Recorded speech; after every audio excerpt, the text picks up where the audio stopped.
about this case, and the more and more I learn, the more angrier I get. News. I look for these little things that, and other reporters should have also picked up on it and go, hey, there's an oddity. Why aren't we talking about it? Hello, everyone.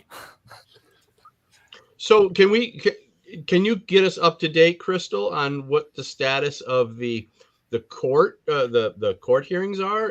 Because and answer this if you can. Are they arguing it on the historical tradition aspect of the Second Amendment, or don't you know? If you don't know, that's fine. So, in the original, he was not allowed. He was admonished by the judge in this case, in his trial, that the Second Amendment, basically the Second Amendment, does not exist in New York. Right. And so he was not able to use that in his own defense. Now, whatever his attorney is working on as it relates to appeal, I'm not sure. His turn, I can get you his attorney's information as far as I know, but yeah.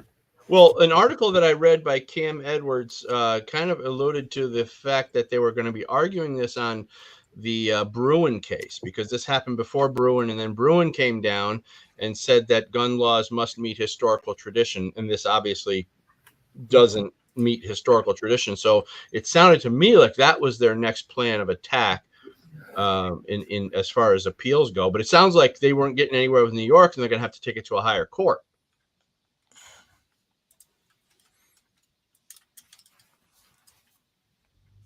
She's muted. Am I muted? There you go. There you go. Okay. You're fine now. Actually, I might go let my dog in, and I might have to reposition this camera, and we can discuss that. But I don't know, what was the question you just asked? Okay, so I guess, are they going to have to take it to a higher court? Oh, is it? Yes, and he figured that was going to be going to have to happen. He figured that he was going to lose in New York state, and then have to go through the whole appeals process. And he, prepared himself for the fact that he was facing, I believe, 18 years max. And he ended up, they offered him a plea deal for 3.5 years. He refused, down, right? Yep, as he should have. Yep. And he was sentenced to 10. And do you know if they're arguing it based on the historical tradition precedent created in the Bruen case? Do you know about that? Now that I'm not sure of. Okay.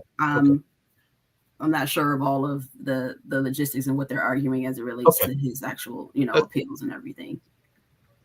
Okay. All right. I need to comment on one of the comments real quick. I'm going to be right back, gentlemen. Okay. CNT Designs and Arms. You're partially correct. It's actually not in the New York State Constitution. It is in New York State civil rights law.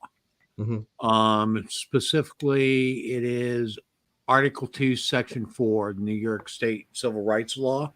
And it is almost verbatim exactly what the Second Amendment says, with the exception of, instead of saying shall not be infringed, it says cannot be infringed. And that's the only difference between the way New York State says it in their civil rights law and the way the Second Amendment says it.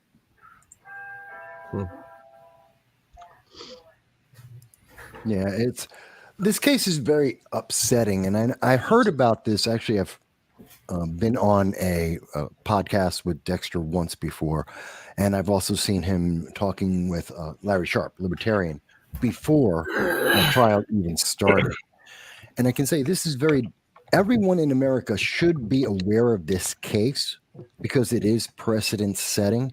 Having a judge say that the Second Amendment does not apply in the courtroom, that state law supersedes federal law in a courtroom, that should trouble everyone.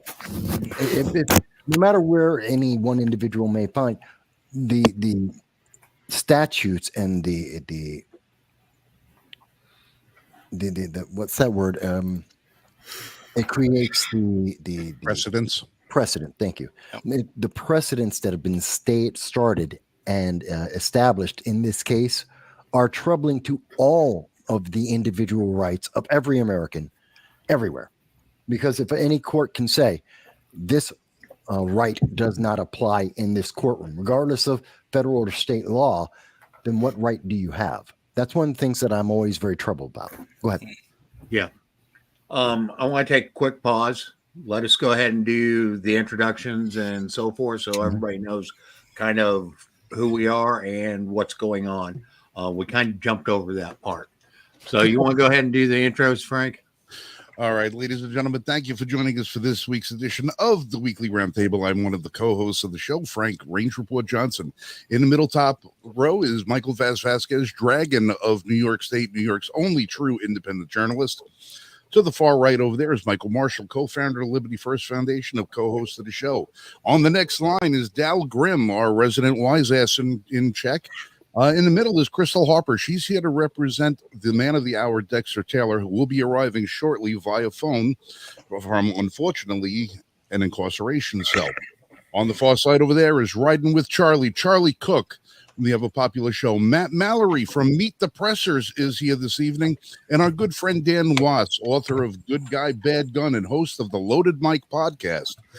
Thank you, everybody, for joining us. Tonight is going to be a very interesting show that I would like to say is heavy on entertainment, but it's more heavy on heartbreak. If you know the story of Dexter Taylor and the trouble that he's having with the law, you'll understand that it could not only be just him, it could be any of us. And this is a situation we need to call attention to. We all stand with Dexter, and we would like everybody who's watching the show to pay extra close attention to some of the information we're putting out, how you can help, who you can get in touch with, and how you can raise awareness about Dexter's unfortunate and unconstitutional situation. So, ladies and gentlemen, thank you. Crystal, again, thank you so much for coming here and bringing us the story firsthand and for getting us in touch with Dexter. We can't thank you enough for that. And I appreciate being here and representing my friend, Dexter Taylor, who is just an amazing, inspiring man. And unfortunately, I like to say he's being held hostage by the state of New York. He is definitely a political prisoner, and should not be. What happened to him should not have happened to him. And where he is, he should not be. He should be home with his daughter. He should be home with his 80-year-old parents. And he is currently serving a 10-year sentence for what equates to essentially a hobby. Yeah. Now, if you could give us a brief synopsis on what Dexter's original charges were and what he got convicted for. Okay. I don't have all the original charges, and I can pull up what he was initially convicted for. But in essence, Dexter Taylor, he's a 30-year software engineer, a veteran of software engineer industry. He's a handsmith. He likes to work with his hands. As he says himself, he's a self-proclaimed nerd. He likes to tinker. And around 2020, he got into 2021, he got into gunsmithing. Not so much for, obviously not for any nefarious purposes. He just wanted to learn how he could make systems better. He wanted to learn all he could about the way guns work, the way guns function, and then eventually go into improving systems to work with police and the military. Nice. And so, he got into that. And meanwhile, everyone's favorite alphabet entity was going around to different parts manufacturers, and either by force or by, hey, here it is, giving the list of people who would order parts. Now, Dexter ordered these parts in his own name, in his legal name, had them shipped to his home, which is perfectly legal. And meanwhile, again, the ATF was going around to these different parts manufacturers, got his name off of a list. Now, I don't know for sure what list that he found himself on. And in the wee hours of the morning in 2022, the ATF raided his home. It was a joint effort with the New York State Police. They confiscated all of his weapons that he had built, weapons that he had not fired yet. To be clear, these weapons were not fired until they were confiscated by the police to make sure that they worked. So he had never taken them out of his home. He had never posted about them. He had no intent to sell the firearms, and he was thrown into Rikers for a week. His parents put up their home to get him bail bond out, and he essentially sat in limbo for about 2 years until he went to trial in starting in March of this year. He was convicted in April, sentenced to 10 years. The trial was nothing short of a farce. Again, every time I hear Dexter do an interview, I learn something new. One of his most recent interviews, I learned that American Express, I guess, was the credit card that he used to buy his parts.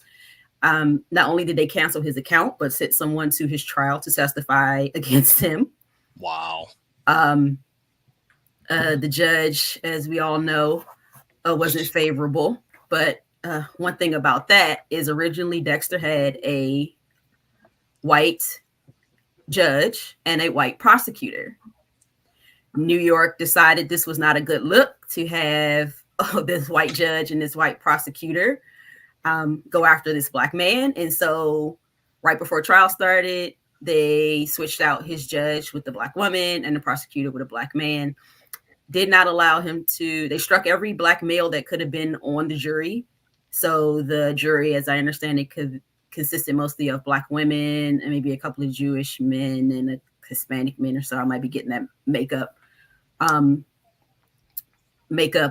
wrong, but essentially did everything they could to railroad this man, violated multiple of his rights.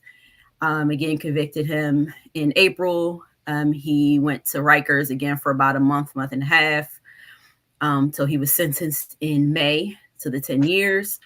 And then he went back to Rikers, I believe, for a little while, and now he is in upstate New York. Well, was he convicted of federal or state charges or a combination of both?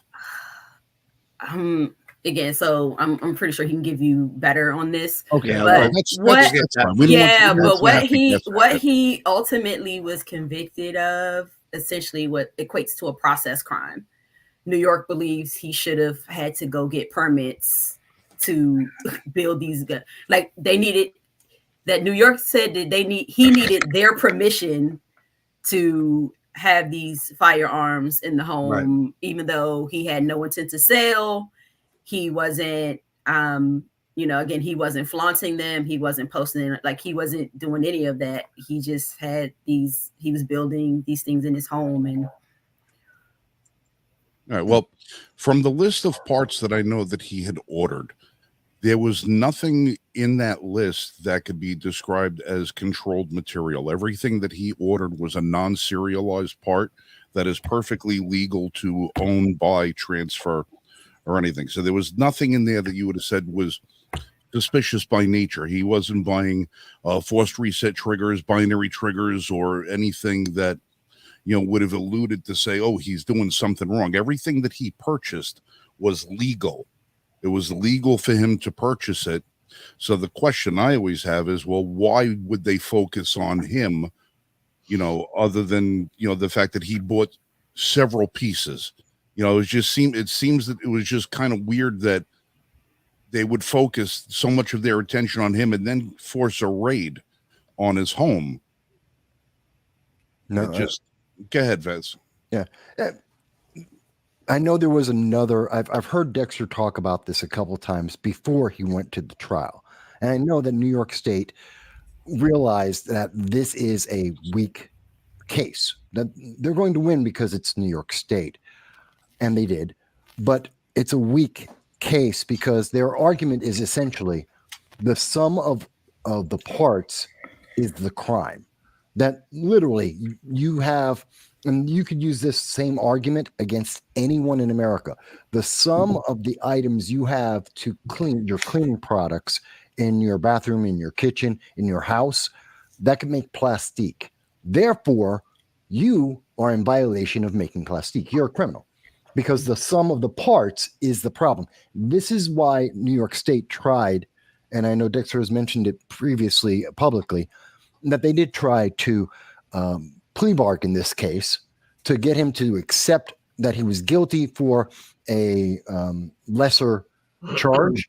And he said no, because they are wrong in this presupposition that you're guilty because the state says, because the state said so, because the state was looking for a target. And my own supposition on that, to answer your question, Frank, why did they do this? Same reason why they do red flag laws. They were looking for the media attention. Yeah. They were looking for this to be, they come in the middle of the night. They make sure the press is aware of it. They target someone, a black man in Brooklyn. They had no reason. No one was in danger. No one complained.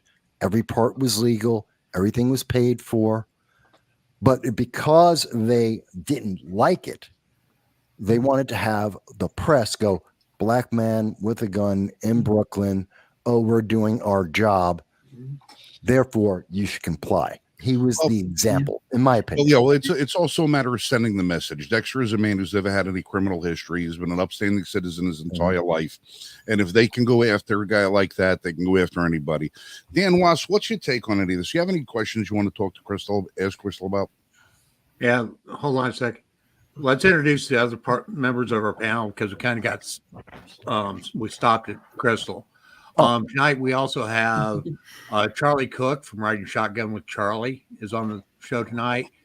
Dan Wass, who is an author, host of Loaded Mike, and host of the Loaded Mike, and Matt Mallory, who is from Meet the Pressers. Will be joining us on this discussion tonight. We got a lot of people tonight with us, so it should be a great show. And just to piggyback real quick, and to your point, the feds knew that it was weak too. That's why first of all, they knew they couldn't get him on anything because he didn't do anything federally wrong. So that's why they passed it over to New York to let them prosecute him. Yeah, essentially the process crime he's guilty of is not serializing his barrels and his receivers. That's it. The parts were correct. Everything was above board. The only thing he didn't do was stamp the barrel or the receiver with a serial number and register them with the state. And as far as I can tell, there really is nothing that requires that unless you have an intent to sell. No, barrels don't need to be serialized. Only the receiver needs to be serialized. Right. So, and that's if you're manufacturing with the intent to sell. That's not the case if you were doing it for private possession. Dan, jump in on here. Well, I think from what I have, the little bit of research that I did, it was a New York law, the New York ban on so-called ghost guns, which is ridiculous. But so I think this is based on New York law because, and New York law has been getting turned over left and right. I mean, you know, it's just, it's unbelievable. They create all Matt knows this. I mean, Matt and I have talked about this before. New York is getting the hell beat out of them because of these horrible unconstitutional gun laws that they're trying to pass. Started, you know, with all the stuff in the CCIA. Much of that has been deemed unconstitutional, and not only that, but unenforceable. Judges have come out and said you cannot enforce these laws. You know, and so this is just going to be another one of those things. This is a violation of the Second Amendment right, and from what I understand.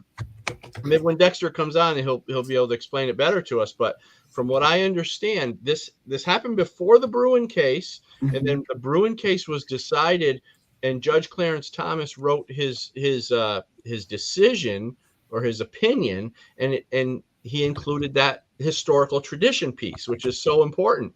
So now, my guess is that if they can get this to a higher court, that they will argue it on Second Amendment grounds based on the silly New York ghost gun ban doesn't meet historical tradition. And I think it's a slam dunk. But the problem in New York is they will drag this stuff out and keep people in jail as long as they can just to be spiteful. They hate the Second Amendment in New York. No, if I may, Dan, Sure. tell me if I'm misunderstanding this, because you touched on something. I think it's important. One of the comments early on so far is from Grace that CBS did cover this on Monday and Monday night. And they were spinning this as if, well, this is about ghost guns. Ghost guns are absolutely dangerous. And so this was to protect the public.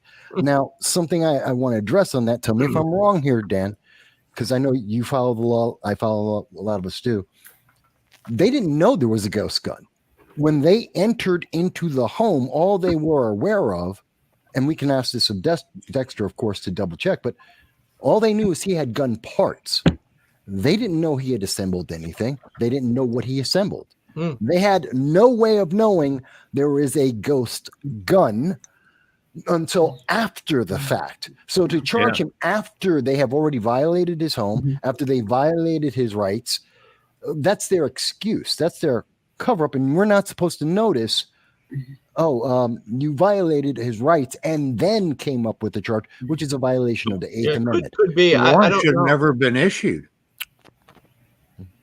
Yeah. Well, under New York law, under New York red flag laws, all you have to do is get a judge to sign off on a extreme risk protection order, and that may have been what they did. I don't know for sure, but that's all that's got to happen. Then you can come in and confiscate whatever you want. New York is awful, and New York red flag laws are so vague that you can have practically anybody accuse you of anything and anonymously. It's crazy. So this is all bad. It's all from the red flag law to the unserialized parts. It's all everything that they're accusing him of is they're taking unconstitutional action here. And I hope he's got a good lawyer, because it looks like a slam dunk to me if he can get it to the right judge. And to your point, again, they try to paint him as a danger to his neighbors, right? A danger to his daughter. Yeah, that's red flag. And the danger to, like, if someone got it's just egregious. There's no other better word. It's just egregious. My guess is that they had to say those things so it would qualify under the extreme risk protection order or red flag laws. Yeah. Right. Matt was trying to. And he had built the guns prior to, I believe, that ghost gun law. So they had already been built by the time they passed that law. Well, and I guess a couple things here coming from the law enforcement perspective. They're there to gather evidence. So you have a Fourth Amendment right to search and seizure if you don't give up that right. So unless they have a warrant, then. But now we've got New York with the red flag, which is, obviously due process is out the window. It's one person arbitrarily saying that this person can now have all of their rights stripped. You're not facing your accuser. You don't have the process of speedy trial. You don't have your, you don't have, I mean, there's so many rights that they're taken away with ERPO and red flag or emergency risk protection order. And our governor in New York State just doubled down. I think it was last week or the week before, where they even went with harder and deeper red flag ERPO. So it's getting worse and worse here in New York State. So this case is pivotal when it comes to going up to the higher court. So anybody watching or listening out there absolutely needs to help with the GoFundMe. Give, Send, Go, I think was the link, as well as any organizations that are getting on board or fighting against New York State or other commie states. We're behind enemy lines here, and the only way to actually get stuff like this never to happen is teach these government agencies that they're overstepping.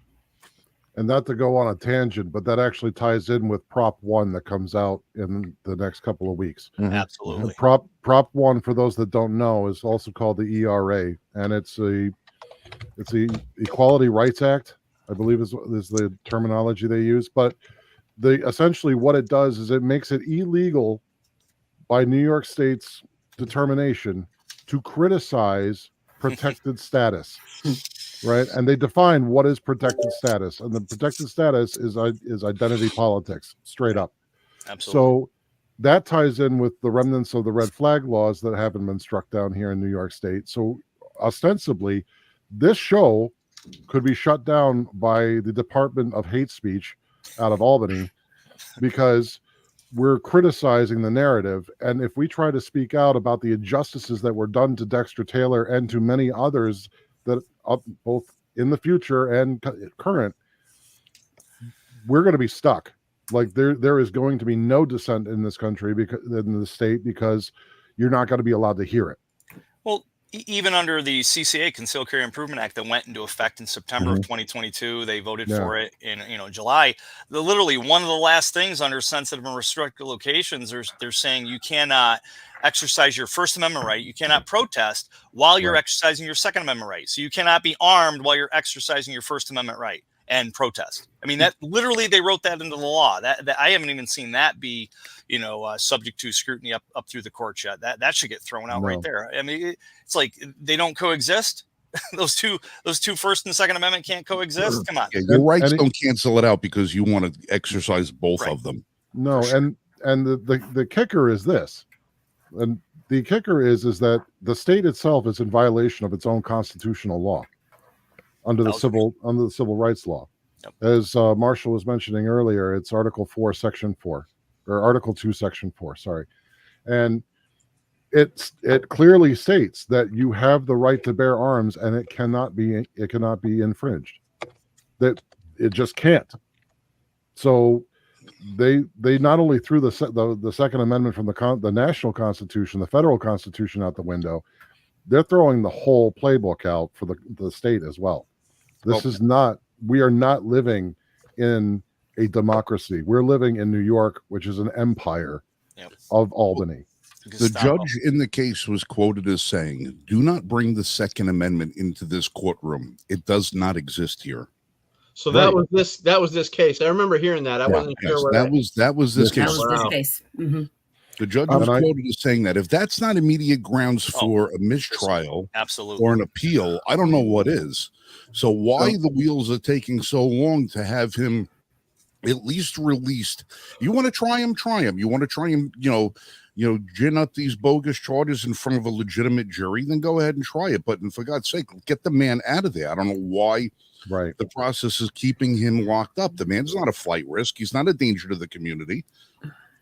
They're letting potential murderers and muggers and rapists out of the jails in New York State, in New York City, all over the place.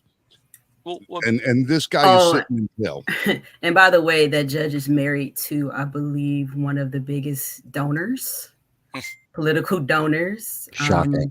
Really? So there's a lot of interesting donors to Kathy Hochul or to the I believe the Democratic Party in general, or specifically I heard something else about, but she's married to a top donor. I like to call her Karen Hochul.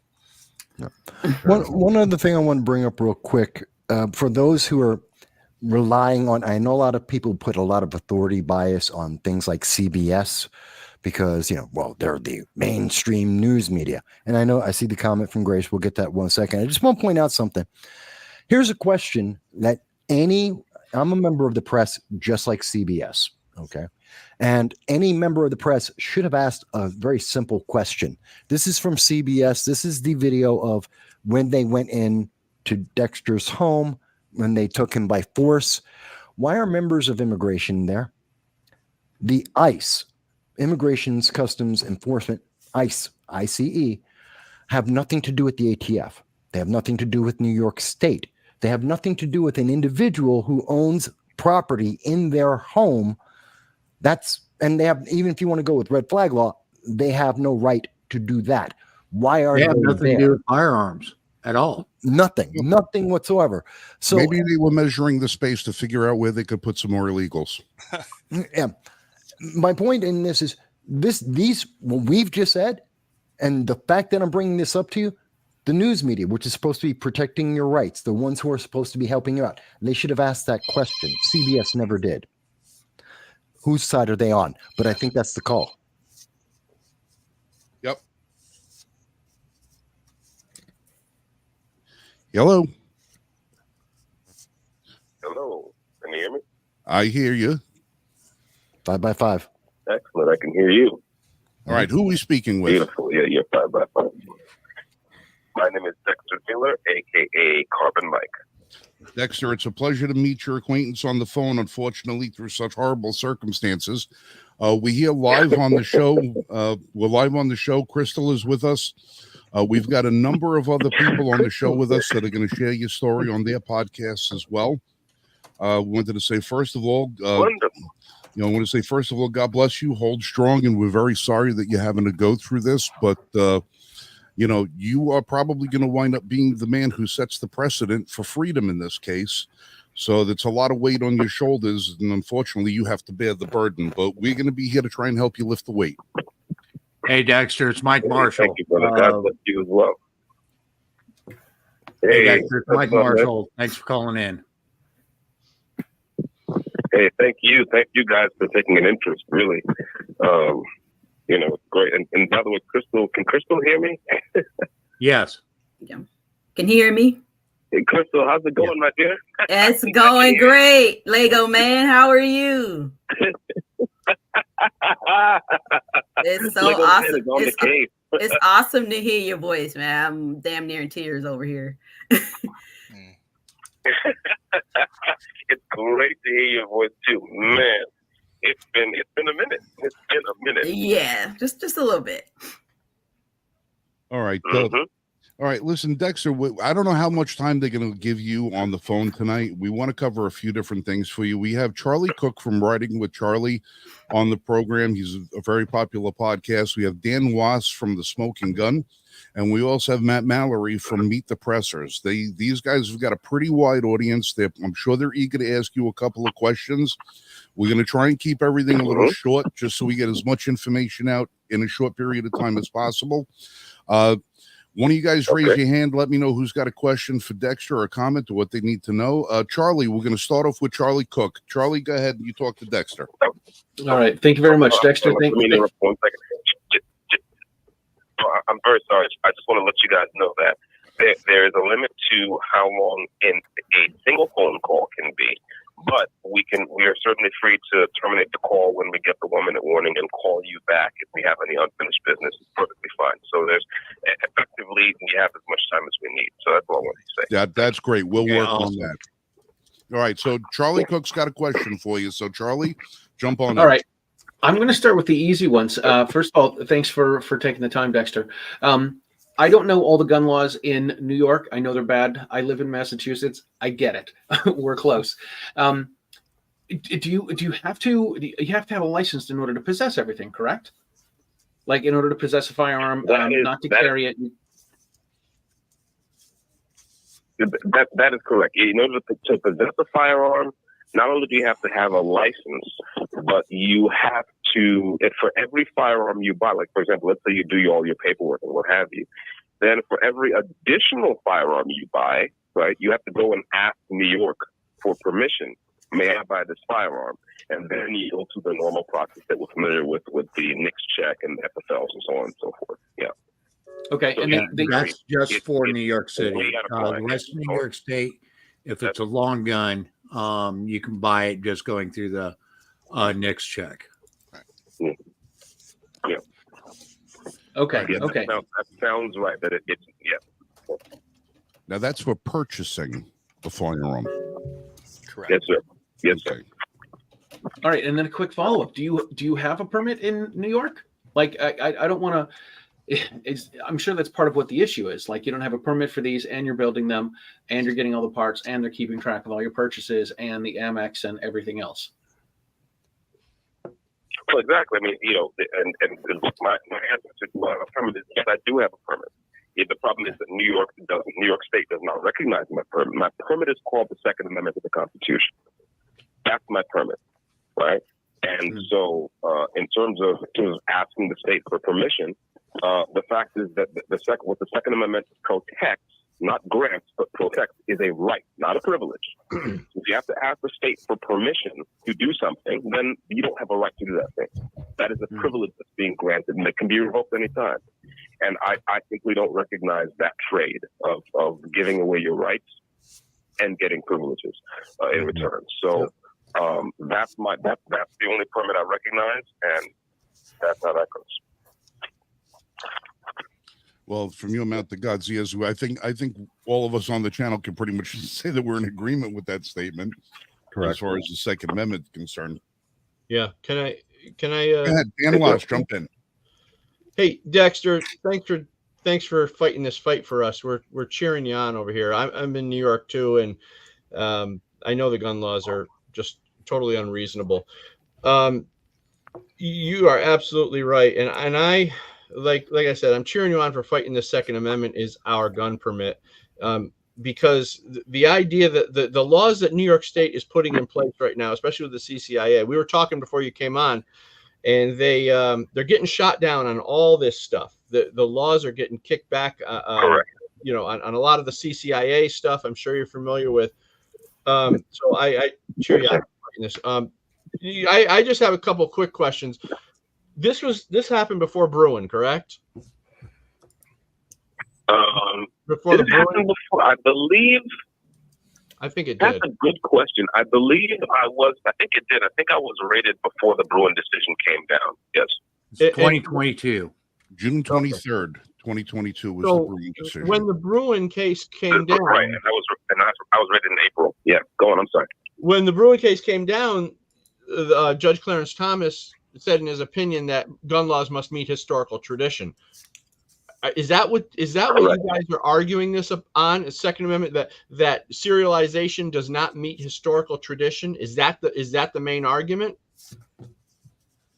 Well, serialization is one of the kind of the I want to say fake ginned up issues that New York State has taken with me. The other is just possessing firearms, having manufactured them to begin with. But yeah, it's that the laws of New York State do not meet that test, right? They don't. Remember, it was a two-step test that Justice Thomas laid down in his decision, right? One was the plain text of the Second Amendment, and the second was the history and tradition of the United States, right? Yes. With respect to firearms laws. So, we can have arguments about, permitting, concealed carry, open carry, shall issue, may issue, all those, we can have those arguments. Excuse me. But there really can be no argument that, above all, the Second Amendment means that you have a right to keep and bear arms inside your house as a peaceable, law-abiding citizen, right? If we don't have the right to do that, then the Second Amendment is a dead letter. That's as simple as I can put it. So yeah, we're arguing. So serialization is part of it, but the broader issue is the fact that I certainly have a right as a person with a squeaky clean record, to purchase legal parts online, ship them to my house under my own name, and manufacture firearms. You know what I was thinking. If you when you are successful with this, you're going to turn the New York State permit system on its head, and I will be dancing in the streets, celebrating because that's what it sounds like you're heading for, and I anything I can do to help you. I write for AmmoLand, so I'll be glad to do some articles on this and stuff like that if you want. Oh, absolutely. Absolutely. The more the merrier. Thank you. A word about the permitting system, which I think you'll find amusing, is that, in my trial, among the witnesses that were called to testify against me, the police witnesses, there was one gentleman who worked in the NYPD permitting department. Now, for some background, the permitting department has kind of always been, the brokenness of that particular department has always been kind of a big open secret. There have been a number of public scandals about the permitting department. Some police officers were actually indicted and tried for essentially taking bribes. People have known in New York City for a long time that the only really reliable way that you can get permission to carry is if you know someone, if you've got influence, if you've got money. And these guys were taking money and taking gifts and what have you to expedite permits. Now, that aside, the gentleman who testified against me from the permitting department, his testimony really showed how, what a farce this whole thing is. So, and by the way, this is all in the transcript, so you don't have to take my word for it. But my attorney asked me, so what's your job in the permitting process? I said, well, I own the records in permitting. That's my job. So my attorney says, well, okay, how many people applied for permits in 2024? 2022. That was. No, I'm sorry, 2024, because my trial was this year. How many people applied for permits in 2024? I don't know. What? But I thought you said you owned the records. And then, from the judge, objection. He's already answered the question. Right? And so, every time my attorney kind of backed this guy into a corner where it was shown that he really was his job was kind of arbitrary and ridiculous, and he didn't even know his job all that well, the judge would raise an objection and force my attorney to discontinue that line of questioning. That gives you some idea of what's going on there. And I've been going on for. I'll just add that I wrote the software that my legal team used to analyze the data from the NYPD. We had to issue a FOIA request to get that data in the first place. When we got it, it was in a raw form, and I wrote the software package to kind of crunch that data and ingest it into a database in a form where it was very easy for us to find out, how many people were applying for permits in a given year, how many were rejected, how many were accepted, so on and so forth. And that's open source software, by the way. That's up on my GitHub account. But yeah, that's it's one of many things, many respects in which New York is way out of line. All right, Dexter, this is Michael Voss, and you probably don't recall, back before you got to trial, we actually met in a podcast before, and we were speaking. I'm looking forward to seeing you in person as soon as possible. But I wanted to ask you a question about the circumstance that you find yourself in, because I've heard you speak about this. I've seen you on with Larry Sharp a couple of times. I've seen you speaking about this, and we were talking about it just before you came on. I want to be very clear. What was the initiating cause that made New York State take action? Because you broke no laws. Everything was done by the books, right, paid for in your name. No one had a complaint against you about any physical violation. So what was their justification to come to your home? That's an excellent question. The justification was surveillance. That was it. In other words, the ATF has been doing this for a while. I want to point out to the people who don't know that ATF more or less drove the search warrants in this case. So, and ATF has been doing that again around the country. What they will do is they will do one of two things, or perhaps both things. They'll go to parts manufacturers, right, such as the people I was buying parts from, and say, give us your customer list or else. And then they'll go to a friendly, and for those manufacturers which comply, because they don't want to get raided into bankruptcy, ATF will go around to friendly jurisdictions like New York, friendly to the ATF, not friendly to the Second Amendment, and say, hey, this guy's been buying parts. That, and they've been going around looking at people's credit card records, saying, hey, we want to see this person's credit card records. Oh, this person has been spending a lot of money on this and that and thus and so. We think they're buying gun parts, so go get him. So essentially spying. That's what drove the initial action against me is government spying. There's no better term for that. Okay. So to be clear, so there's no person who complained, so red flag laws do not apply. Correct. No law, no violation of the law existed because you did everything by the book. And the only thing, so they entered into your home with agents of ICE, which is immigration, as well as members of the federal government and state government. They entered your home without cause. And because you assembled a product, your property in a certain configuration. They then said, well, after Correct. the fact, you made a crime. Am I understanding that right? That's more or less correct, except that it wasn't ICE, it was ATF. But yes, it was ATF and New York, what they call ESU, which is what NYPD calls their SWAT. There were a couple of people in my apartment with ATF windbreakers on, so that's how I knew ATF was there on the day. But yes, that's exactly correct. This person bought something, and again, not having known what I manufactured or what I manufactured, because remember, I didn't talk to anyone about it.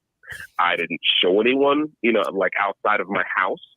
I didn't brag about it on social media. I didn't advertise. I didn't sell. I didn't transfer. I didn't even any desire or any urge to sell or transfer anything that I manufactured. So yes, you're exactly right. So okay, this guy's buying stuff, and we assume he's manufacturing those things into a configuration that we don't like, so we're going to break his door down. And oh yes, we have, and there are firearms, and so we're going to lock this guy up. That's you have it pretty much correct. Okay, I know others want to say something. We have it on the screen right now. You can't see this at the moment, Dexter, but CBS showed video of when they came into your home, and they do have immigration agents, at least the windbreakers, identifying themselves as immigration agents. So again, it goes to the confusion. Really? Yes, it's on from CBS News. We have it. It's been published by them. So again, Axiom body camera. Yeah. So it goes to the confusion of wow. Yeah. So it's why there's so much confusion. Go ahead. Oh no! Wait a second. Hold on. Wait. No. Hold on. I got to clarify the record here.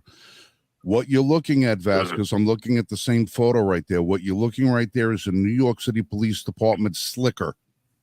It's a jacket. It's an 8-button jacket that goes in the front. It's a raincoat. Police. It's split in. It says POL on one side, ICE on the other. Yes. Then in the interest of, listen, if we're going to bring the facts out to people, we have to be 100% accurate, because anything that we say, you know that the Young Turks are going to come pick it up and say, look, they're lying about the case. So I understand, but that's why we cited the photo and we brought it up and asked for everyone to be clear. Right. So no problem. I didn't see. Yeah, I didn't see any ICE windbreakers, but I did see again 2 people, a man and a woman wearing ATF windbreakers. Right. And what people should also know, who don't already know about this case, is that I caught no federal heat from this case. Right? I mean, the feds were there to drive the search warrant, and then they said goodbye. Right? So this is entirely a state case. This is New York State running wild, right? Not the feds. And all of us know how the ATF gets down. So if there's been something irregular, or if I've been doing something that was even questionable, they would have pounced on that. So, this is what we're dealing with. And I'm curious to hear the other folks' questions, but I just want to point out that one of the things that Crystal knows, because she's been listening to my content, even before I went inside and before my trial started, is that many of our conservative brethren have a bad habit of acting as if the things that happen in cities don't matter, as if it's just something to be expected. What did you expect? Why do you live in New York? Why don't you just move? But the fact is that in this case, our adversaries, right, and we happen to be adversaries of liberty and the adversaries of the Second Amendment, of the right guaranteed by the Second Amendment. Our adversaries are saying the quiet part out loud. This is what they want to do everywhere. Yeah. To everyone. And so we have to fight them everywhere in order for our rights and the rights of our children and their children to be secure anywhere. So I'll pause there. Yeah. Right. Dexter, Matt Mallory from Meet the Pressers is up. He's got a couple of questions he'd like to ask you. Hey, Dexter. Nice to meet you. So I'm in upstate New York in Syracuse. I know you're upstate. I'm sorry for what you're going through. A couple questions that I had is, one, how did they gain entry? Did they have a warrant? Did they do it based on exigent circumstances? Did you let them in? Because most people that are innocent and really don't have anything to hide, law enforcement will use that as a tactic. Hey, Right. you don't have anything to hide. You don't mind us taking a look. And that's the Right. way law enforcement will get people to give up their Fourth Amendment rights. So that's my first of two questions. Yeah. Oh no, they breached the door. They didn't knock. They didn't do it. Like they broke in the front door. Or picked the lock, or however they compromised the front door, and they broke in the inner door. That's what. And yes, they had a search warrant, which they were kind enough to show me. Right. Once they had me in handcuffs. But yeah, they didn't. No one knocked. You know, I certainly didn't get a phone call or anything on that beforehand. I know you had got a second question, but on the back of that first question, I just want to point out to the people who are listening that this is where this is where a lot of the excuse making really breaks down, because you see a lot of people will say, "Whoa, you had firearms, you had gunpowder, you were doing this, you were doing that," and isn't it normal for them to assume that you were going to do something wrong, or you were planning to do something wrong? You say, "Okay, well, New York State has vast investigative powers. I mean, they can sign a sheet of paper, and some of the biggest companies in the world will give up the records. That's what happened with Google, because they subpoenaed my email records, no problem, right? American Express canceled my account after I was indicted, long before I was tried. That's right. So New York State has a lot of ability to go and say, "Hey, we want to find out more about this guy." And putting aside issues of privacy, if this is really about public safety, and if they really were concerned that, hey, maybe this guy wants to shoot up the place, maybe he has a terrorist manifesto, maybe there's any number of things they could have done to put their minds at rest. They could have found out very easily, for example, that I'm a licensed amateur radio operator. I'm on the Part 97 website. You can look me up. I was a member in good standing of my local gun range. I passed a criminal background check at my local gun range to become a member. I've lived in Brooklyn for the past 30 years or so, right? I'm very stable as far as location. I'm not a drifter. And, of course, I have a squeaky clean criminal record. And in terms of my conservative politics, the stuff I've been posting online since about 2015, you can just go and listen to where I'm coming from as a human being, as a citizen, as an American, and know that, okay, this guy does not, it's not plausible that to look at it on its face and say this guy poses a threat to civic order or to public safety. So this was not about public safety. It was not about civic order. It's about political control. So I'll pause there. I want to get to the next question. No, that's all good content, and I think too, this is another good example of lawfare where if they want to get you, they'll get you. They don't care. And like I said, being a law enforcement officer in New York, there's literally so many laws that could be used to get somebody if that officer or that agency wants to. And it's put it this way. Every single person in New York State is breaking the law. I mean, there's so much law that there's no way for everybody to be compliant with every single law that's out there. So you could be pulled over for a multitude of things, and most officers will just let you go as long as you're not a heinous person. They won't even give you a ticket. But on to my second question. The judge, they changed judges. And then the new judge literally said the Second Amendment doesn't exist in my courtroom. That right there should be on appeal. You should win that just hands down. If that's not prejudice, if that's not totally a one side of this, I mean, it's a Second Amendment case, period. So by that judge saying that alone, the appeals court should just be like, well, that judge is prejudiced. Yep, we gotta throw this case out or retry it at minimum. Well, there's some.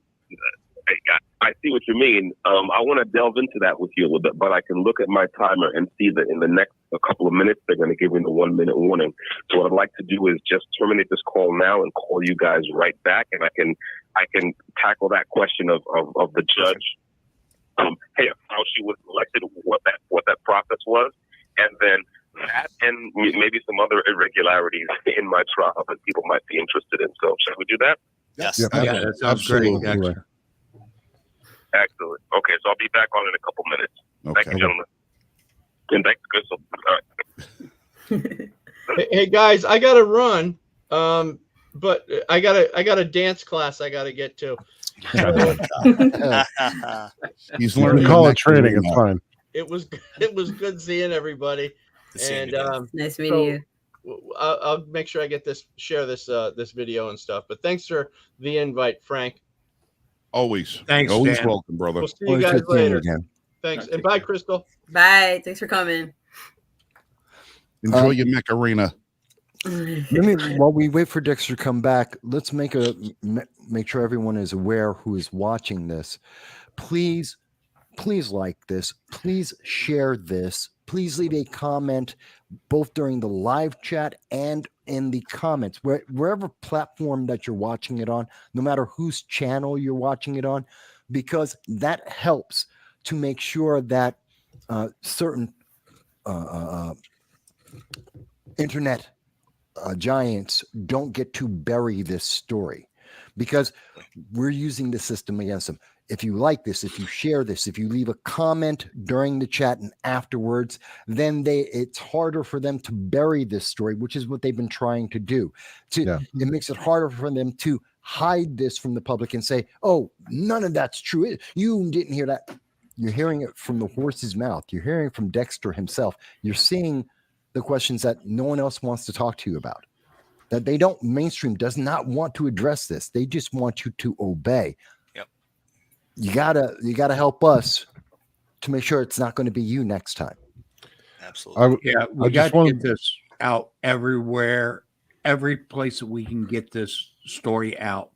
We need to literally force it so that it cannot be buried, so it cannot be hidden from public view. What's going on here is an egregious assault on our rights. Okay. And if they're doing it to Dexter Taylor, they can do it to any one of us. Yeah. Did he clarify whether it was a federal or a state warrant that they It's issued? state. Entry? It's also, actually, it's not even state. It's New York City. Oh, okay. All right. I believe we have Dexter back on with us now. Yes, sir. There he is. Mm-hmm. Hey, I'm really getting the hang of this Right. Wi-Fi telephone thing in Gizmo in my switchboard. It's working. I don't believe it. Well, Dexter, you don't know how much hair I pulled out of my head trying to make sure I had this audio working right to get you on here tonight, Dexter. You're a test case. I'm glad you did that. You're a test case in all subjects. That's excellent. I think the hair was a worthy sacrifice. I'm very grateful to you for making this happen. Really. So on to the question of the judge in my case and her statement was, I think a more precise quote would be, the Second Amendment has no place in this courtroom. Yeah. And look, as a technical matter, right? It's certainly true that at the trial court level, right? What's supposed to be considered, what is placed before the jury for consideration is, did this person break the law as currently written, right? The question, so to the extent, right, that you could say, well, the question at the trial court level is not whether the law is constitutional, but whether I broke the New York State's law on paper, right? That's one thing. Nope. Oh, did we lose him?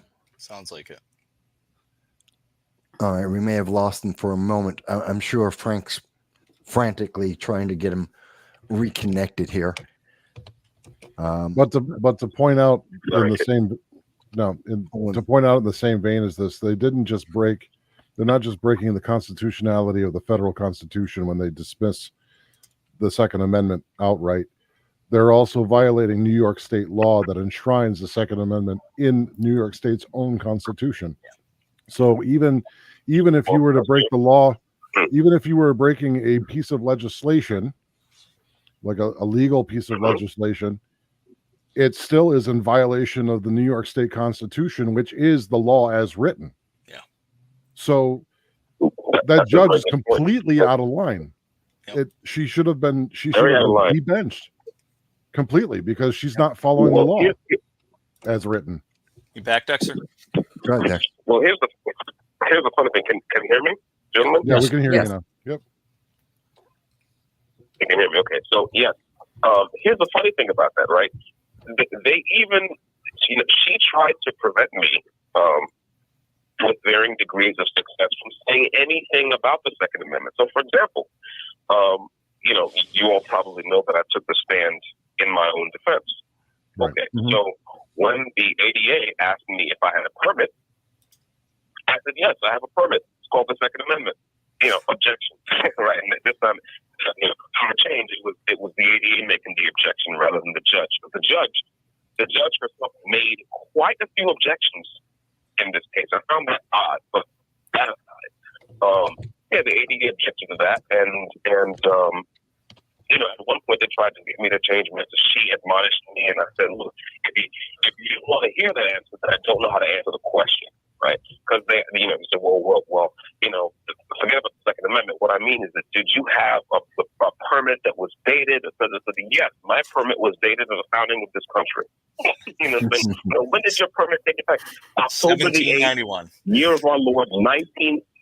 Well, my permit was October 8th, 1970. That's when I drew my first step as an American citizen. Right? Again, objection, we can't have that. So you see, and I knew enough to know that, yes, there are some things that can get you busted for contempt of court. But answering the question in the way that you want to answer it, is not one of them. But no, that is my answer. That's my answer. And yes, you didn't want to hear anything about the Second Amendment, which is a different thing. That's a very different thing from saying that the jury may not consider the Second Amendment. She didn't even want my answers to be on the record. You see what I'm saying? So that's, and again, that's one of many, I've been going on for a bit now, but that's one of many irregularities in my trial. Well, and to that, just so people understand out there, if she doesn't allow that to be heard by the jury, it doesn't get typed up by the stenographer, then when you appeal and it goes to the appeals court bases their ruling off of the actual the text from the stenographer. So if that's not in there, then they may not approve your appeal or reverse it because of that.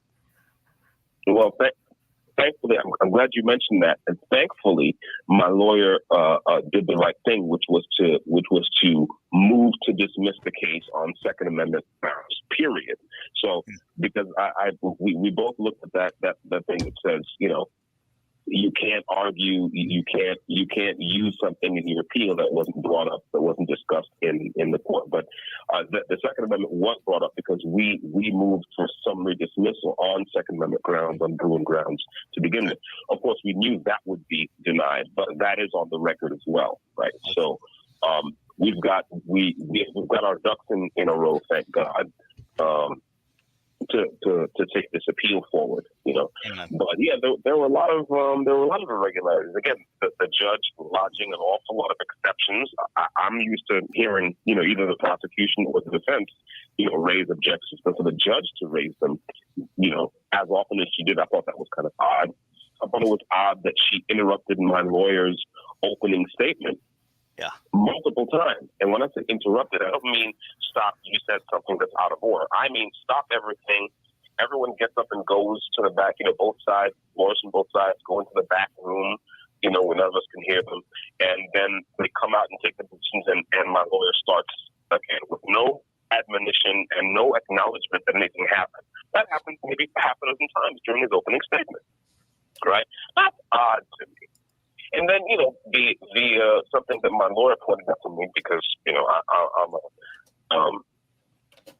didn't know enough at the time to kind of notice this, but the idea of rehabilitating, we're trying to rehabilitate biased potential jurors. So during the voir dire process, during the jury selection process, there were several people who got up and when they were questioned, when my attorney questioned them, for example, even when the prosecution questioned them. they stated very strong anti-gun opinions, very strong. And so she would regularly refuse to strike them, right? So we had to use up the allocation of strikes that we had to get rid of people who obviously thought that everyone who buys a gun or makes a gun should be thrown into the ocean, right?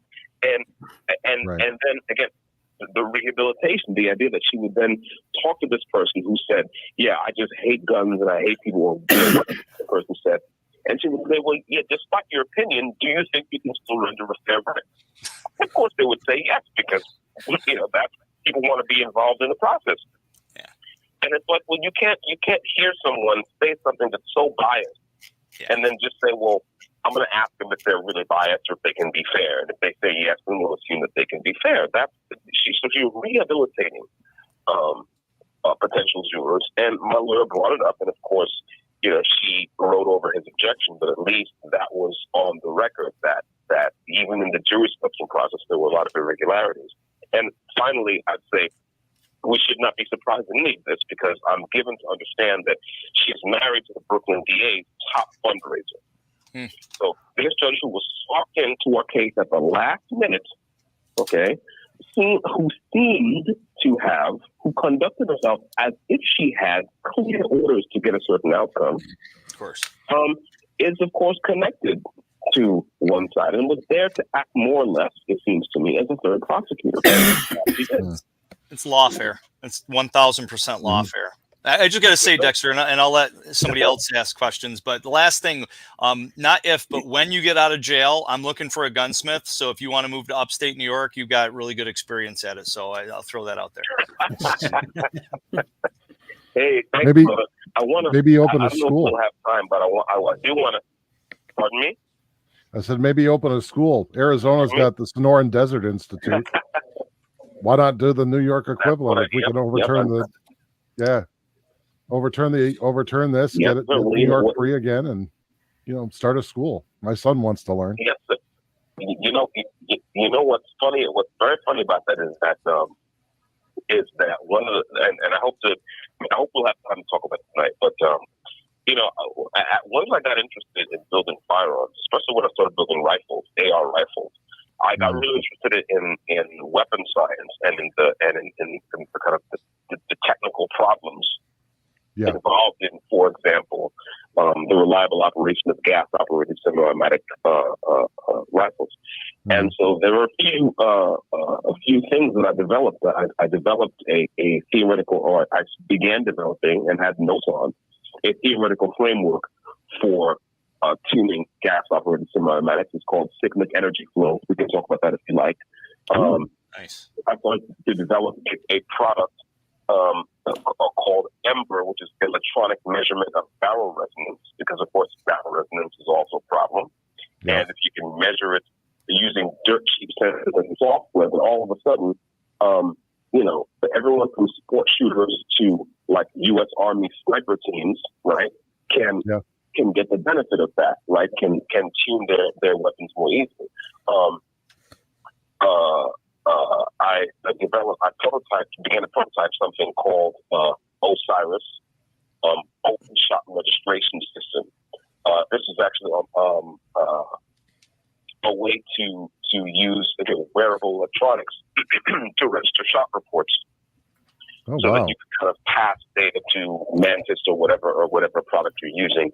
And then I was developing something called Drip 360, which is a dry-fire integrated training system.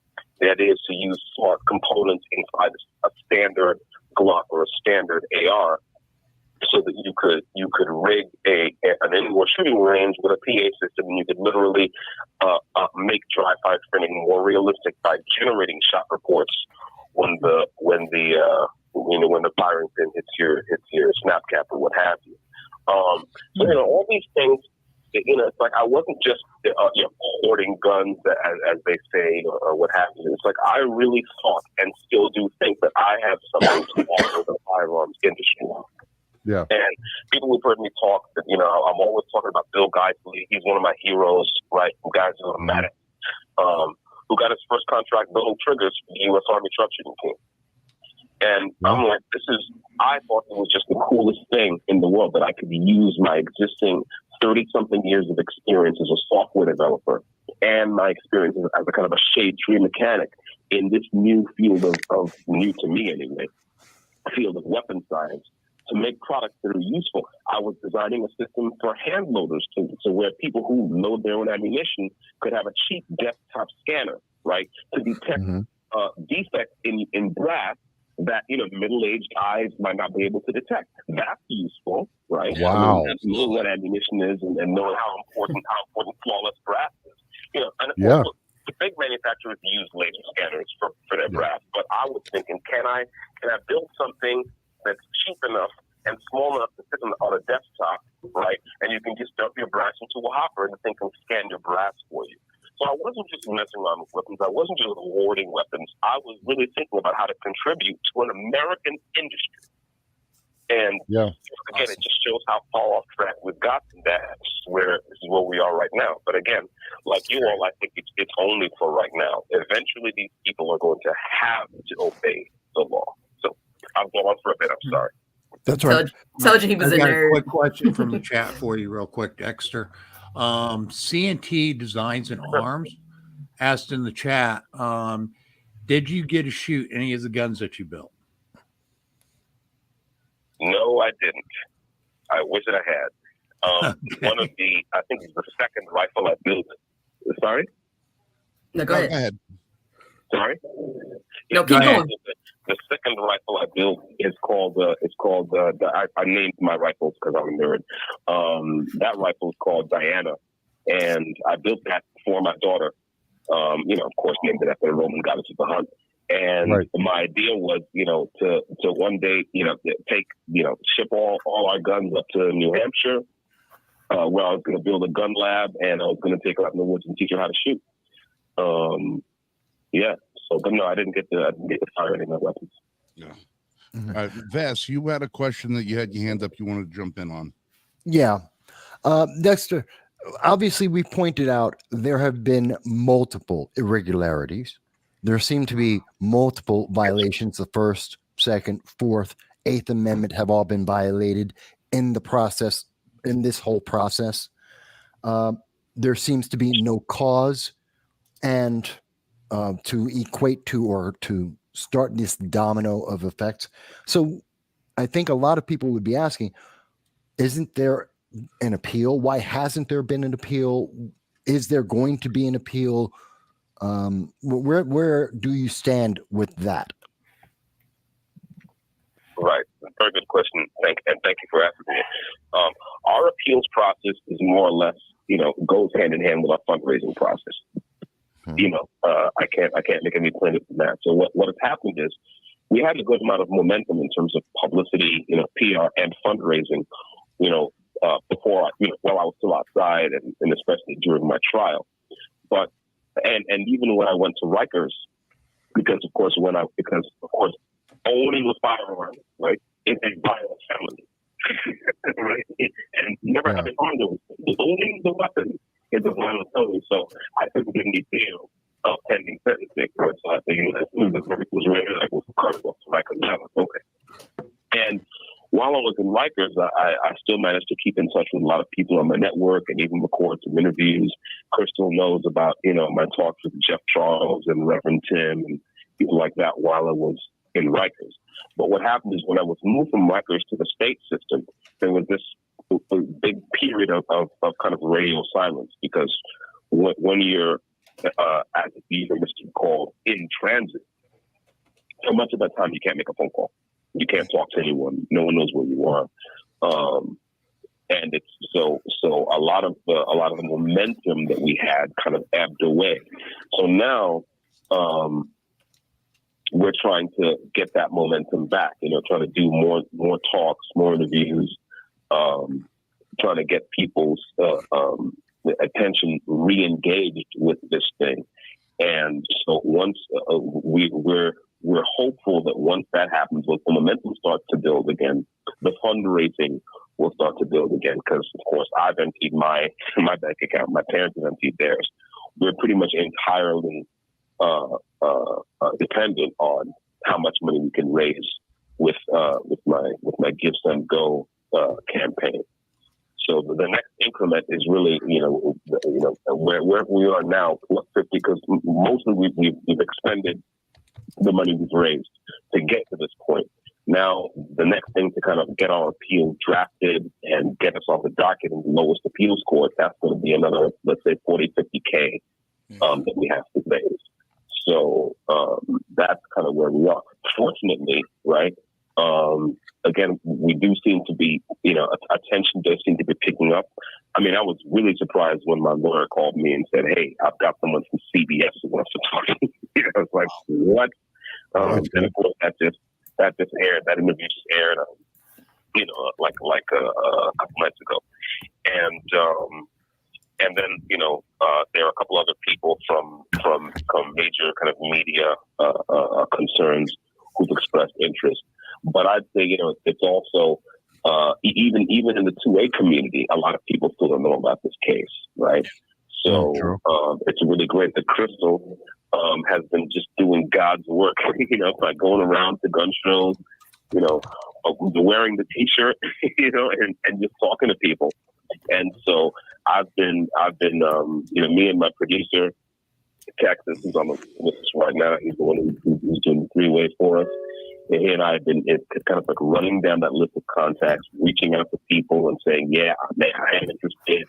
And of course, I forwarded those contacts to my lawyer as well. Saying, definitely reach out to these people, because if anyone wants to know the legal minutiae, they should definitely call my lawyer. And he's delighted to talk about the case. But of course, I mean, he's a working stiff. He's got to run a firm. And he can't. There's only so much, free work he can do. So that's where we are. Is that we have to raise money to get this appeal written and to get it to get us on the docket. No, I can understand that now, but I should also ask, because a lot of people forget things when it comes to politics or cases, things that will affect their life, and the government is notorious for slow walking Second Amendment issues. If everyone watching were to make a donation, we get 50,000 people to put in $1 or whatever combination it is, and you get the money tomorrow, how long before you can make that appeal and possibly get to the Supreme Court? Do you have an idea of what kind of time frame that you have to be punished for? I have no idea. I know that in terms of drafting the appeal and getting on the docket, that's more or less down to us. We don't have to wait for the government to do anything. How quickly that appeal moves through the system, I don't know. I don't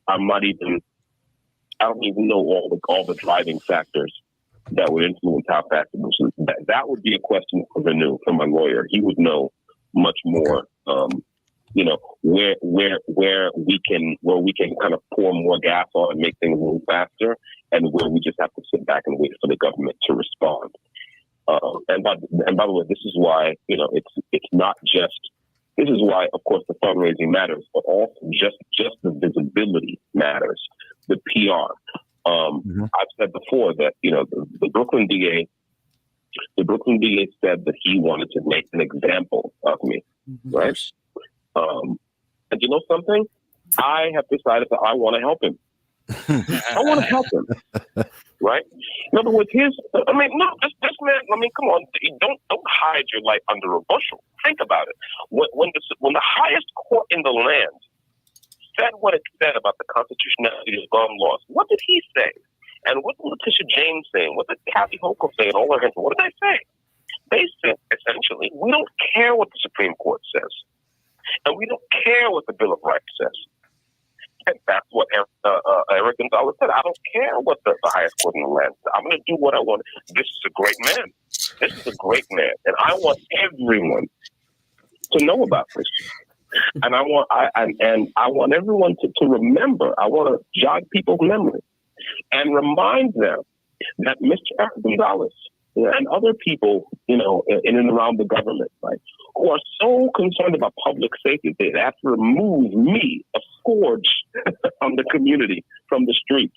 And yet, not that long ago, right, violent mobs were being allowed to run rampant in our city and do all kinds of damage. And even today, right? It's no longer the so-called summer of love, but everyone who lives in New York knows that New Yorkers, people who live in New York City are subjected to all kinds of crime and unpleasantness and nuisances and everything from, people stealing your catalytic converter to breaking into your house to rapes and robberies and this and that and the other. I want to remind people of this. Yeah. And I want Eric Gonzalez to stand up and say, yes, with all this, I think that someone who's never harmed anyone and never taken anyone's property, never made his neighbors fear for their safety, I think I want to make an example of him. I want his head on a pike. Like I said, I want to amplify this. I want to help the guy. So that's part of my mission is to help that and to make sure that I want them to continue talking about this. There's no reason why Democrats in New York should keep this great success to themselves and locking me up for 10 years. No, actually, all the way up to Kamala Harris. She should be talking about this. This is a great victory for public safety. To take a law-abiding citizen who's exercising his constitutional rights and lock him up for 10 years. Congratulations. So let's all celebrate that by making everyone know about it. So absolutely. I would also like to point out that, again, the ratification of the Civil Rights Bill of the New York State's Constitution was in 1909. So this is not just a violation of our federal rights, being enshrined in the federal Constitution. This is also New York State violating its own Constitution. New Yorkers need to understand Albany does not care about you. Correct. They do not care about the Constitution that they hold for the state itself. They don't care about their own laws. No, they, as far as they're concerned, the New York State Constitution is malleable. It is selectively enforceable, and it's at the whim of whatever administration happens to be in power at the time, so long as it's authoritarian. Period. Dexter. And look, by the way, sorry, go ahead. Go ahead. Sorry, go on, Mike. I'm sorry. No, go ahead. Go. Yeah, I was going to say that. I was going to say that another thing I'd like to point out is that we all remember when not that long ago, right? All the lefties in charge, and really we have to say this is mostly Democrats in charge. I mean, I'm a politically homeless conservative, but this was really a Democrat thing. Yeah. All the Democrats in charge, especially in major cities like New York, we're at pains, right, to remind us, that there were murderous white supremacists everywhere, behind every rock and bush and tree, right, waiting to jump out and lynch me. Yeah. Oh, I think we lost him. Lose him again. Might have been a slight. Are you still with us, Dexter? He might have timed out. That's what I was thinking. He might have got timed out. Yeah, because I think he was on for about 25 minutes before, and it's been about 25 minutes since he called back in. I want to iterate. But to finish his point, though, what he's saying is that we've been told. I'm also Black. I'm just a little light skinned, but I'm also a Black woman. and they've been telling us for the last several years that white supremacy is on the rise. It's the biggest threat to us as a people. Yet give us your guns because we can protect you, but white supremacy is on the rise. So somebody has to make it make sense. You can't tell us that there's a white supremacist behind every bush corner waiting to jump out to attack and hurt or do something to us, and then turn around and tell us, oh, well, we know all of these things, but here, give us your firearms, give us your means of protection, and we'll protect you. But then turn around and tell us that all the police are racist and the system is all racist and everything is all racist. But, don't worry because we'll protect you. But, somebody has to make it make sense. And then the very people that put you in prison. Well, That part. That's the kicker. Is like everything's racist. Everyone's out to get you. We'll protect you, but we'll also put you in prison. and also, if we look at New York State and in the whole bail reform, or we like to call it catch and release, I mean, they put that whole premise that it's all about due process and making sure that people that are incarcerated can get out and have a fair trial. So we're going to let them out until their trial happens. Yet they're doing stuff like this to Dexter.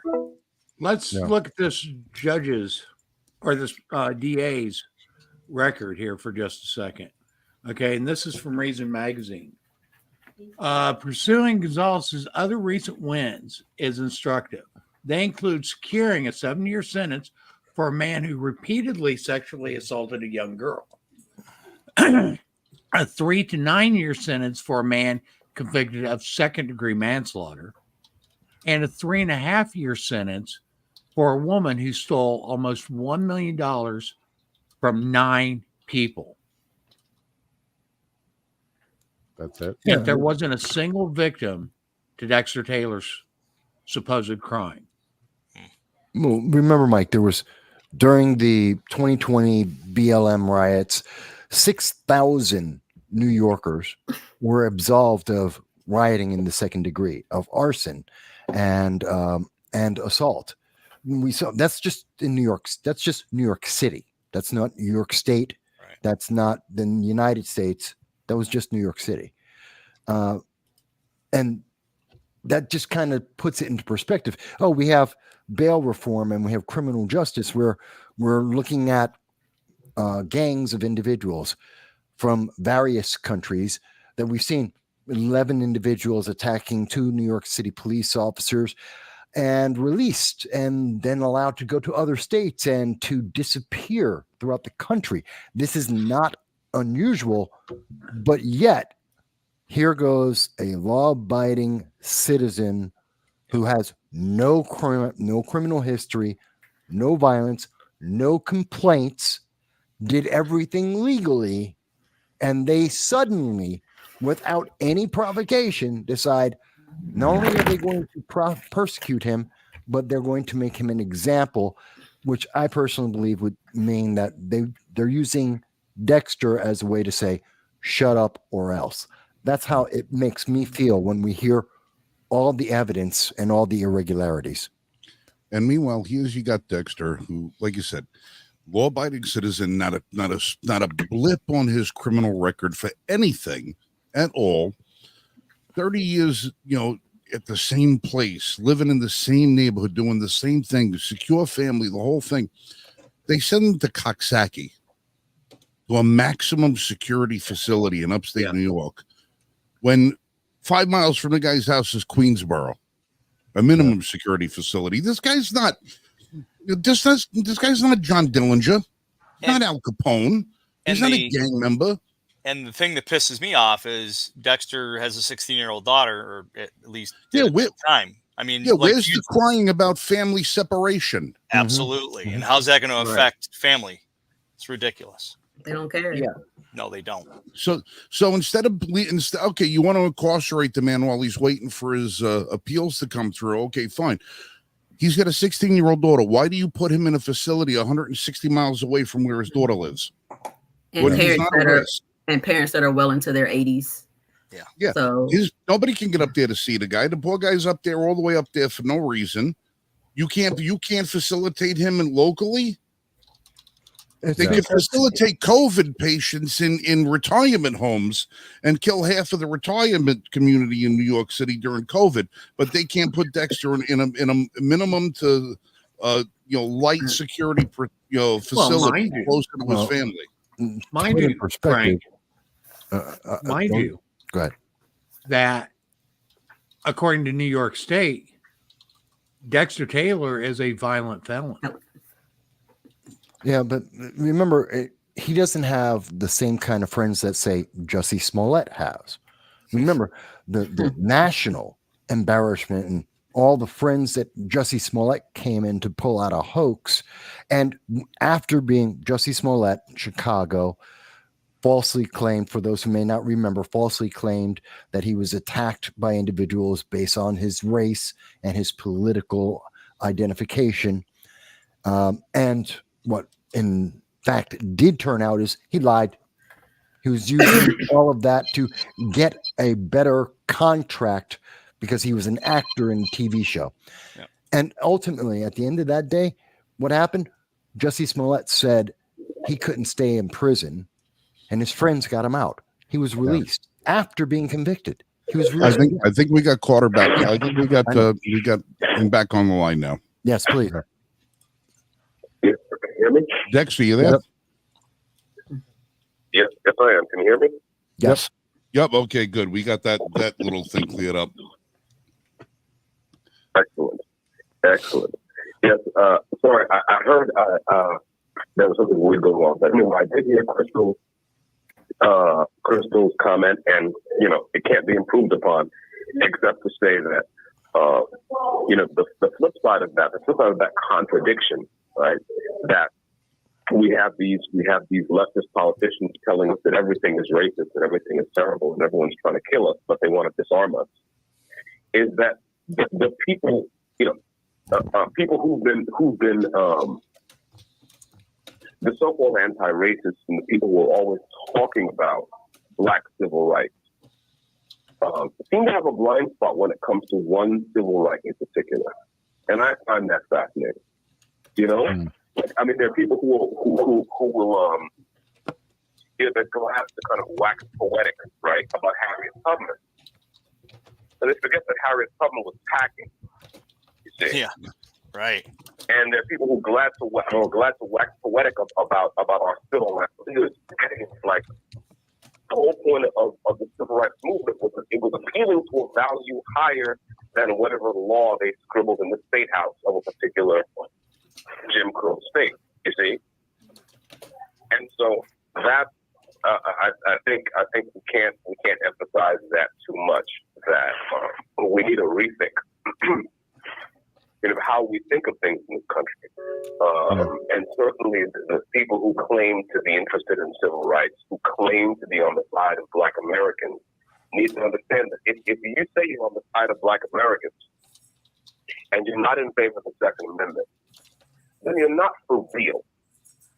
Yeah. I mean, that's just, I don't know any plainer way to say that. Absolutely. Right? And in my interview with PBS, I said, something similar. Is that look, I'm a whole citizen. I'm not a 3/5 citizen. I'm a whole United States citizen, and I insist on claiming all the rights of a United States citizen. And better people than I, experienced all kinds of unpleasantness and all kinds of hardships and all kinds of violence, up to and including being killed outright. Yeah, so that I can walk around this country like a citizen. Yeah. And so saying, well, you should just know that in New York they wrote that won't do. That will not do. Right? Citizen, words mean things. and citizen means that I have the rights of a citizen, and the Constitution does apply in all 50 states. So I'll pause there, but that's very much where we are. You're a citizen, not a subject. That's the point. We forget that as citizens, we are not subjects. The government is subject to us, not the other way around. Yeah. Absolutely. No, I admire your fight. That's correct. That's exactly right. I admire your fight. One of the reasons why the Bill of Rights was established was literally, and that's also one of the reasons why we are a republic and not a democracy, is because of tyranny by majority. Mm-hmm. Or tyranny of majority. And that is literally what New York State is trying to live off of now, is tyranny by majority.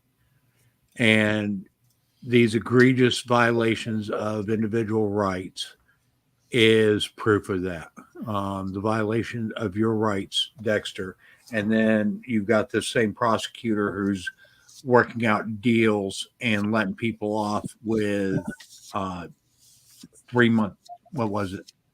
A 3.5 year to 7 year sentence for stealing $1 million, a 3 to 9 year sentence for second degree manslaughter, a 7 year sentence for a man who repeatedly sexually assaulted a young girl. Okay, and you're more of a threat than those people are? I think there's a good book that describes. Not to mention, by the way, Go ahead. Go ahead. I was just going to say, when good's called evil and evil's called good. All right. Right? Yeah. Oh yeah, that's. I'd like to get my hands on that one. I was going to say, not to forget, in terms of people who had unusually light sentences. There was, I believe this is in 2020, the so-called Summer of Love. There were 2 people who were arrested and charged for tossing a lit Molotov cocktail into a parked police unit, and they got a year apiece. I thought that was interesting. Yeah, Molotov cocktails. Are That case Yeah, was, that was in Philadelphia. 2 lawyers did that. This was in Dexter. Philadelphia or New York? I thought this Yes, was in New York. it was Philadelphia, and 2 lawyers did that. Wow. Dexter, have any of, I'm sorry, I interrupted you. Go ahead. Sorry, there's a lag on this line. I was just going to say that someone mentioned bail reform a while ago, and I'd just like to point out that my bail was almost $250,000. Wow. So, to put things in perspective. That's insane. Dexter, has any of the Second Amendment organizations reached out to you, or are they helping you in any way? Good question. National Association for Gun Rights, shout out to Chris Cooper, by the way, was the first 2A organization to reach out. They actually made me a lifetime member after I was indicted, which I thought was pretty awesome. And so they've handed me a microphone. They've hosted social media spaces, people to spread awareness about my case. The Firearms Policy Coalition has also reached out. And I don't think I've heard from GOA yet, but they've all definitely kind of given moral support. And again, NAGR is the organization that actually has helped me, has given material help in terms of getting the word out. Right, they're passing me a microphone, letting me talk about this case. And I've been, me and my producer have been talking about, have been in contact with Chris Cooper, trying to get something scheduled so I can have a follow-up talk with him. My contract, I have not heard anything from the NRA, which of course shouldn't really surprise anyone. No. But yeah, I haven't heard anything from them. In terms of conservative organizations generally, I mean, the record is mixed. It's interesting to me that CBS sent the news crew up here to talk to me about my case, and I have not heard anything from Fox News. Again, I'm not surprised. I just like to point out ironies like that. Right. So, yeah, that's what's going on. And Lawrence Jones is the only person on Fox News that I've heard even mention your name. Wow. So That's not good. I'm going to get up with Crystal and try to get your lawyer's name. I got some ideas that I want to pass on to your lawyer, where we may be able to kind of escalate some of the things that will end up benefiting you. So I will get up with Crystal, get your lawyer's name, and have a couple of discussions with him. at least on Twitter, I know he'll be delighted. Yes. I wanted to let you know, Dexter, that at least on X, on Twitter, there are several 2A accounts that are very prolific that have been continuously repeating your story. One of them is "You Are a Smartass, Carl." He's the biggest one that keeps putting it out over and over. And it's been picked up by Joe Banalock and Carrie Sloan, and there's many others of us that continuously put it in front of people's timelines on X, at least. And I've seen it come up many times. So you do have support. It's just at the moment, it doesn't seem like any of the big names like GOA or FPC that currently have cases in New York fighting the New York gun laws have even seen your story. They probably are aware of it, but I don't know why they haven't reached out yet. FPC has posted a few things, and they have been in contact with Dexter. Yeah. So outside of them and National Gun Rights are the only two organizations that have officially said anything. And then, like I was saying earlier, Dana Lash had Dexter on prior to his conviction, and then she's reposted a few times and things. So Carl's a mutual friend. We're all in that same friend group. So, yeah, he's a good guy. I like him a lot. He's a good guy. I love Carl. Yeah. So he doesn't let people forget you. He doesn't let people forget you.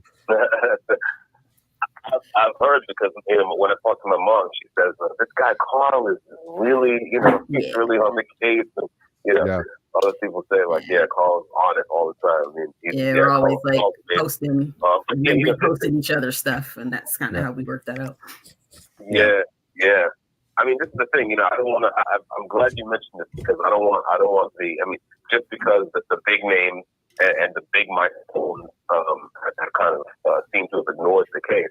I don't want to give the impression that I don't have an amazing network of people. I do. And it's all the more amazing for being a grassroots network, for being people who are not necessarily kind of, doing this kind of thing for a living. They just care about it, And so I just every day I wake up and I'm so grateful for my network of people, for all these people, for Crystal going around the gun shows with a t-shirt on, with my likeness on it. And so I can't believe what's happening. It's like, wait a minute, she's sitting next to so-and-so. What is it? I know that guy. I used to watch that guy's podcast. Just amazing. My network of people is really top notch. So, Crystal's a huge advocate for you. That's literally how I found out, or how we ended up getting in touch. We actually did an episode, what's it been, about 4 weeks ago, I think it was, where we talked about your case. Oh, yeah. On it. Wow. Actually, we've done it twice. We've talked about it twice. Thank you. So, thank you very much, gentlemen. Definitely a big shout out to Dick Heller for that, because he got me the invite to IB 88 Ranger. Him and Christy have been amazing. Oh, wow.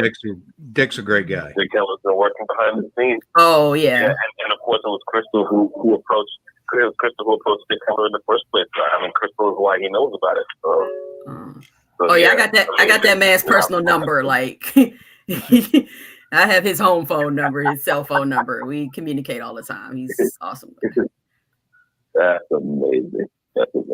Yeah. So, and look, these kinds of things, that's the thing, that there's two ways to go about this, right? One way is with the big names and the big personalities, and the other way is this way, with grassroots support. And I'm fine with either one. But it's just, again, I'm just amazed. Sometimes it's just surreal to me that it's happening. That all these people are taking an interest. And again, it's humbling and it's gratifying. And every now and then, if I start to feel a little bit low, I just remember that I have top-notch people out there making noise about this. And so, I'm good to go. I'm fully upbeat, Good. Excuse me. And I think that's the thing that's what we've got to do, especially after this election, after some of this, the background noise dies down. We're ready to take the fight to beat the enemy of liberty. Well, we have to. It's an important fight. Well, we have to do what we can to turn advocacy into action. Because everybody can be sympathetic, but as long as everyone's sitting on the hands, it's not going to get done. It's going to take the fight to them that makes the difference. Dallas Grimm's got a question for you, Dex. So one of the things that I imagine is that it's not just about the guns you built, it's what kind of guns you built that made New York State and the ATF take notice. Now, in your opinion, if there was somebody working, say, in black powder, right, and they were ordering materials for like a home build kit for a flintlock or percussion cap heritage firearm, because that's what they're classified as, is a heritage firearm. That's still gunsmithing. And in the state of New York, do you think that if New York is successful in your case, would that too, under heritage firearms, be taken off the table? People that engage in that activity, they would also be a target? That's a good question. I mean, look, I think it's pretty clear that the people, we don't have to guess. The people in charge have said that everything is fair game because there is no limiting principle to what they're doing, to their violations of law, right? Right. They refuse to be limited. Thus far, they refuse to be limited by the Bruen decision. They refuse to be limited by what the founding documents actually say. And as someone pointed out before, they refuse to be limited by even what the New York State Constitution. In terms of what might they come after next, my answer would be anything. Yep. Absolutely anything they could come after next. Because again, there is no, they don't think that like words mean things, and that like, once there's a document and a body of law, you have to follow that body of law. No, they think, well, we have an idea, and so we're going to do what we have to do to kind of implement that idea, and to hell with what the law says. Except when we want the law to work for us. That's clearly their philosophy. I'm like guessing they've acted it out. They said it. So that's the answer. Are black powder arms going to be fair game for them? Sure, everything is fair game for them. And by the way, I just want to point out that for people who say, well, it's guns, and you hear this is a common and sort of rather silly slogan on the anti-Second Amendment left. It's the guns. It's the guns. Well, so here's the question. If it's the guns, then how come brass knuckles are illegal in New York? Yeah. Right. Mm-hmm. I mean, if firearms pose this special danger because they are ranged weapons, right? Mm-hmm. And they operate at a distance. Well, the range of brass knuckles is effectively the length of your arm, right? So why are brass knuckles illegal? Well, why is mace illegal? Why are swords illegal? Why are weapons of a certain length illegal? In other words, we're dealing with people who have a fundamental problem with the idea of self-defense. Absolutely. And especially armed self-defense. And why? Because a scared and defenseless population must rely entirely on the government. Yep. And people who are that reliant that is the ultimate justification for a bureaucracy. The bureaucracy can justify itself and say, well, they need us because they're defenseless without us. The moment we are actually allowed to defend our homes and our properties and our families and our lives, then that's the moment we start to realize, well, hang on a second. What are we actually paying these people all this money? Mm-hmm. What's really going on here, right? So that's kind of the long answer. I'm sorry, but that's my answer. No, that's fine. No, it's good to hear, because we have to realize that the authoritarians are not going to stop with just a certain type of thing. They're going to be able to broadly define it over many things, and anything that they can construe as a threat to their power. But you're a smart man. It's not just what you were describing about barrel resonance and the different aspects of gunsmithing that probably many people have tackled but really haven't come up with a solution for. You came up with solutions. So it isn't just that you're making things in your home. It's that you're creating solutions for problems that make those things better. And you are more of a threat than the average gun owner because you know how to make things better.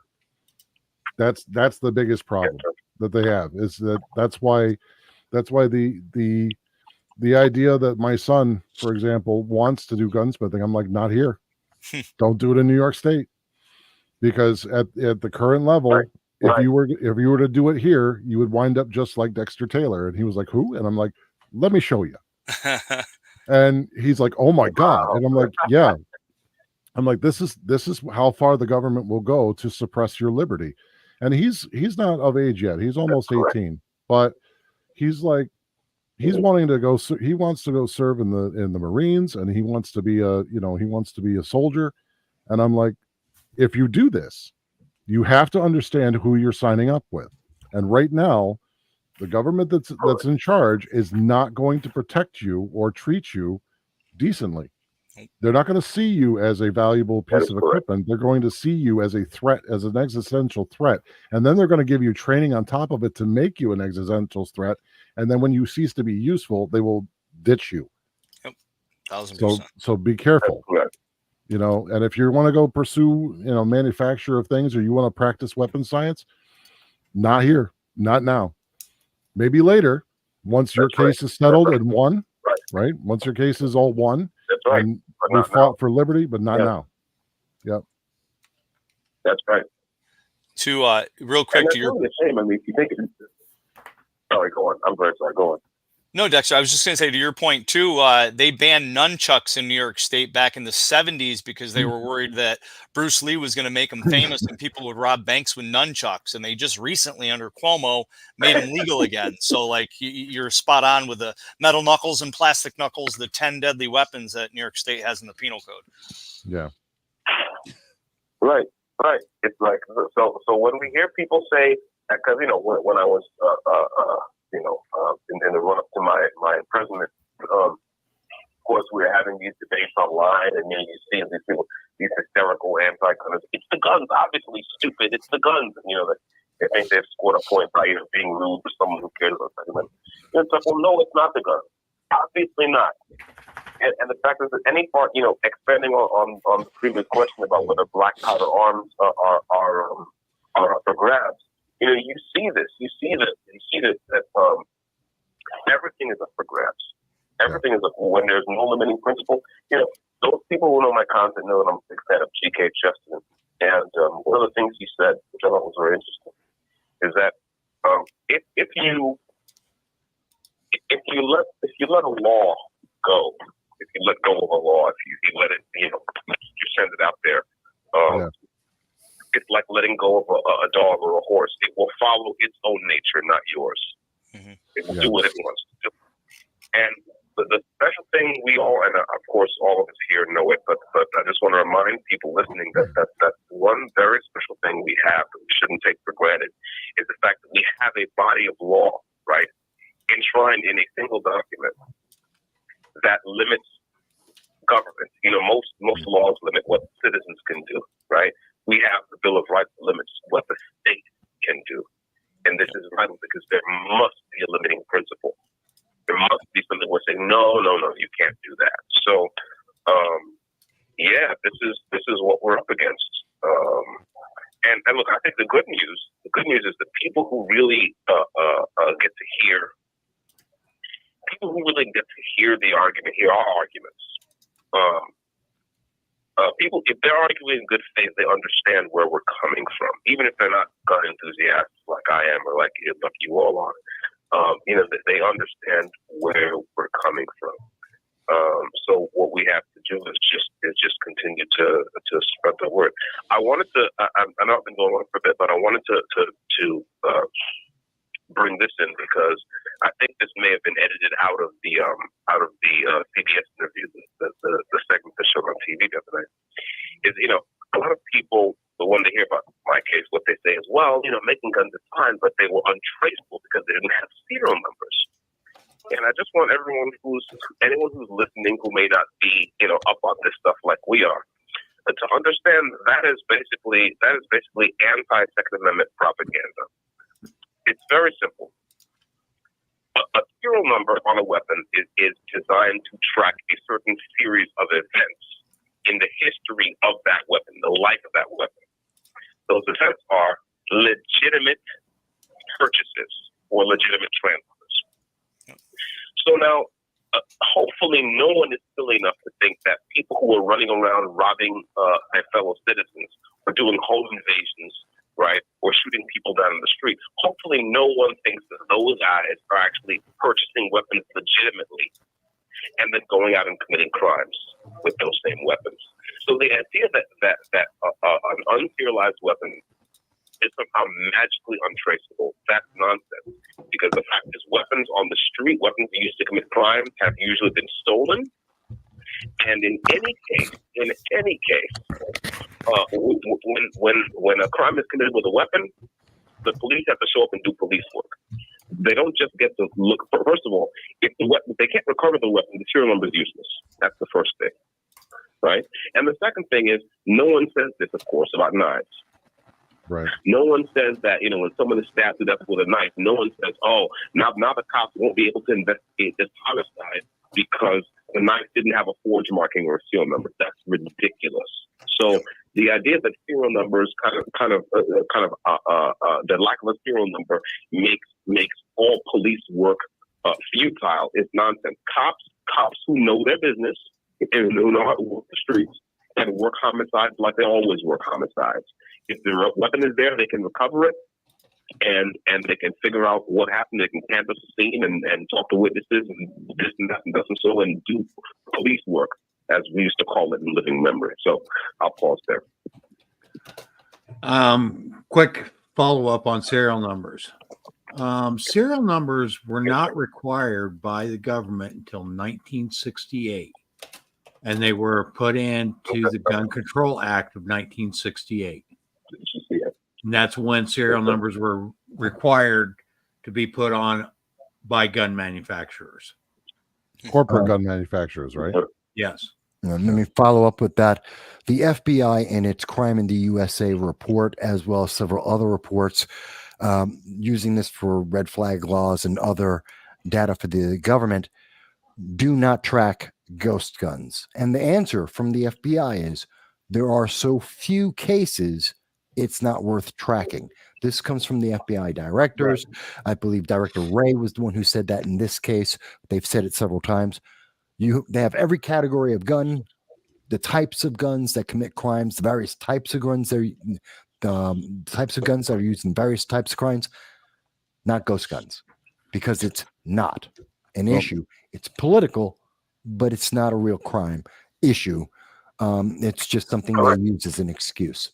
Well, having built several firearms myself, I can tell you quite honestly, and I'm sure Dexter will probably agree with me, if I wanted to use a firearm for nefarious purposes and get a gun that was untraceable, it would be easier to go out and buy one in the street than it is to actually build one in your house. Yeah. I'm very glad you said that. Yes, exactly. With the guys who want to get out there and rip and run or rob people at gunpoint or whatever are not going to tool up a machine shop like I had in my basement, okay, to finish 80% receivers and go out. No, it doesn't make any sense. And on top of that, we all know, because we all have eyes and ears and can understand what's happening around us, that the people who want to get guns and shoot up the place are getting guns and shooting up the place. Yeah. And they have been before so-called ghost guns, what I call traditional guns, because that's what they really are. They're traditional firearms manufactured in traditional way, which is in American homes, right? But people who have wanted to acquire firearms have been able to do that with no problem. No problem. Well, so, I am not, people say, well, there's a problem in the streets, and yes, but I am not your problem. Yeah. What I am is easy prey, right? Because, it can go to someone like me, and for those of you who saw the video of my arrest, you know that I was all professional. I was very polite, courteous to the police officers. It's easy for them to come after law-abiding citizens. Going after the people who are actually running around. You have 1 minute left. Excuse me. Yeah, Dexter. I just got the 1 minute warning, so I can call you back in. But you got your 1 minute warning, and we're actually at our 2 minute warning. We're almost ready to end the show. It's almost 9 o'clock here in where we are. So, Dexter, real quick, give us a closing sentiment. Well, the closing sentiment is that we have to fight these. We have to fight the enemies of liberty everywhere. Yes. Or anywhere. And that's it. Right. Amen. Dexter, we're all on your side. We're going to do what we can do. Expect a whole bunch of information coming your way about people who are going to want to talk to you and help get your story out. Absolutely. Thanks, brother. I really appreciate you. Thank you all for doing this. This is fantastic. All right, Dexter, that's what we're here for. God bless you, Crystal. Love you, brother. All right. Take care. I'll go have a pineapple pizza for you. Awesome. Thank you for using Security. Goodbye. And there goes Dexter. I talk to him next, Crystal. Tell him thank you very, very much for all of us. Please. We do appreciate him being on. It was great having him on. Also, I need to get in touch with you sometime so I can try to get a hold of his lawyer, because I think I've got some strategies that could be very beneficial for Dexter. We'll do, and I'll make sure I get the official contact information for Vanu. Like I say, this was not the first jailhouse conversation I've had over the phone, but it's probably the one with the smartest resident. The man's a genius. The man's a genius. And listen, when he gets out after the civil lawsuits are done for all of his incarceration troubles, we guarantee we're going to be able to get Dexter himself a really good job somewhere in the 2A community. Listen, ladies and gentlemen, it's 9 o'clock. This has been a special edition of the Weekly Roundtable. Crystal, thank you so much for coming on tonight and helping us get Dexter's story out there. Dexter, you can't hear us now, but we love you. We're thinking about you, and thank you for coming on. We're in here for the good fight. Matt Mallory from Meet the Pressers, thanks for coming in and helping us get the word out. Charlie Cook, as always, thank you for coming by. Dan Wass, even though you left a little early, we appreciate you being here, and we know you're going to help us out too. Dal Grimm, thank you for joining us. Mike Marshall, myself, Mike Vasquez, we all say thank you. God bless. Make sure you follow the links for Dexter Taylor. Chip in. Let's get this man some help. And we're going to also find out about his commissary, because maybe we can get him a little bit of extra ice cream or something, or some sort of dessert to be served in that place. A pizza with pineapple on it. Yes. No. I like the pineapple pizza. Well, he calls me a degenerate. And I am corrupting the youth of America. Yes. Crystal, you're wrong. No, she's correct. As an Italian, you're wrong. Yeah, I know. No pineapple on the pizza. Pineapple all the way. No, he the Irish calls guy me at the bottom of the screen telling me about. So yeah, when I message him, it's like, hey, from your favorite degenerate, and I call him Lego Man, so he's Lego Man, and. All right, funny. We're gonna put a poll up. Does pineapple belong on pizza? Yes, it does. It's delicious. I don't understand why we're supposed to be freedom people. Why don't you like freedom? I don't. That's fair. Gun owners is on your side. Yeah, pineapple and ham is the best. Where are my Guinea buddies? Where's the rest of my Italian friends over here? Listen, ladies and gentlemen, thank you so much for joining us this week. God bless. We love you guys, and as always, you guys be safe and shoot straight. We'll catch you next week, same time, same channel, and we'll hopefully have a little bit more information on how you guys can help Dexter out. All right, so everybody have a great night. Thank you so much. Live free, fight well, liberty first. Absolutely. Damn right.